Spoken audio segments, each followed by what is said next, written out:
Asim Gashi, emër i njohur për publikun jo vetëm si artist, por edhe si një ushtarak i devotshëm, ka përfunduar zyrtarisht ditën e djeshme me 26 qershor karrierën e tij në Forcën e Sigurisë së Kosovës.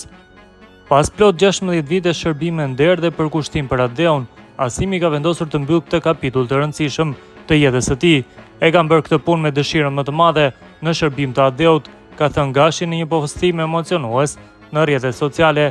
Ai ka falendëruar të gjithë eprorët, ushtarët dhe bashkëpunëtorët e tij në FSK, veçanërisht Ilaz Kocin dhe Enver Deliun. Nuk dihet ende nëse largimi nga FSK-ja do t'i japë rrugë një rikthimi më të fuqishëm në muzikë, por fansat e tij tashmë po presin me padurim një projekt të ri artistik nga këngëtari patriot dhe i zemrës së popullit.